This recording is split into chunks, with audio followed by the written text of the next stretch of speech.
This week, we will be looking at infectious diseases from a global perspective. This is part 1.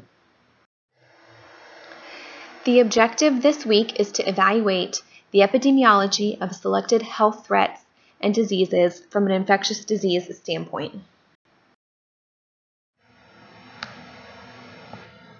Key terms and concepts. Epidemiology, which is the study of distribution around disease. Disparity, the condition or fact of being unequal, as in age, rank, or degree. Culture, the total life ways of interacting individuals, consisting of learned patterns of values, beliefs, behaviors, and customs shared by that group. Humanitarianism, which is acting virtuously toward those in need. Basic philosophy.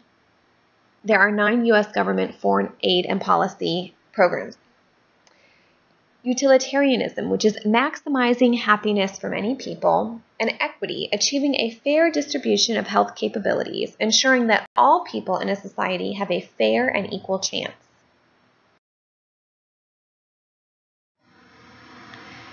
Predicted leading causes of deaths worldwide. Ischemic heart disease, unipolar major depression, traffic accidents, cerebrovascular disease, COPD, tuberculosis, lower respiratory infections, war and violence, diarrhea from disease, HIV, perinatal conditions, congenital anomalies, self-inflicted injuries, trachea, bronchus, and lung cancers. Issues surrounding infectious diseases: geography, environment, economics, population characteristics, transportation, health condition. For all of these will be further discussed as reviewed to each disease. A global perspective according to the WHO. The leading causes of infectious disease deaths are HIV and AIDS, tuberculosis, malaria, pneumonia, and diarrheal diseases. Viral, bacterial, fungal, and parasitic diseases cause 1/4 of all deaths in the world and morbidity. Economic disruption, social problems, environmental problems, and demographic changes. Lessons from history. Knowing how infectious diseases spread in the past helps us know how to prevent, manage, and control them today. Travelers are not only at risk themselves, but can expose numerous issues to others.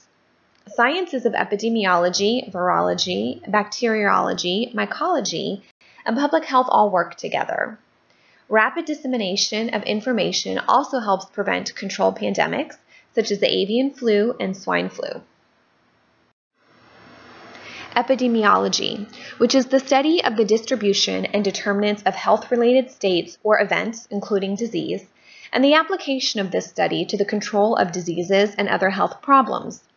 Various methods can be used to carry out epidemiological investigations. Surveillance and descriptive studies can be used to study distribution. Analytical studies are used to study determinants. Below is a link that discusses different topics related to epidemiology. Now let's look at specific diseases. Let's take cholera as an example. It still remains a global threat and is one of the key indicators of social development, specifically sanitation and hygiene. In February of 2011, there was an outbreak of cholera in Haiti because of the breakdown of the sanitation system related to the earthquake. Below is a link that will discuss further information on facts related to how to control cholera and symptoms of cholera. Dengue fever. It's becoming more of a threat as a result of increasing urban areas and world travel. It's a fever, and the agent is a mosquito bite. It's transmitted to the human host and is most common in tropical and subtropical environments, such as Southeast Asia, the Western Pacific nations like the Philippines, and areas where still water exists. Malaria, which is one of the oldest known diseases in the world. There are many different forms listed below, and they each represent a different degree of severity of the disease. In March of 2009, about 3.3 billion people, which is half of the world's population, are still at risk for malaria. Malaria is non-existent in the United States, but you'll see it in other countries in the African continent. Regional impact of epidemiology. Let's look at SARS, which is severe acute respiratory syndrome, such as hepatitis A, B, and C. Hepatitis A is fecal to oral transmission. Hepatitis B is a serum hepatitis, and hepatitis C is a viral time bomb. Another is syphilis, followed by tuberculosis. And one major one is human immunodeficiency virus, or HIV, and the acquired immunodeficiency syndrome, otherwise known as AIDS. Tuberculosis has been considered a disease of poverty, but it affects all nations and economic levels. It was called consumption in the 1700s and 1800s and was a slow death sentence. Prevention and intervention strategies. These are strategies that will help to combat infectious diseases globally. They include surveillance, research, and evaluation, and public health surveillance systems, which need to be strengthened and become more comprehensive.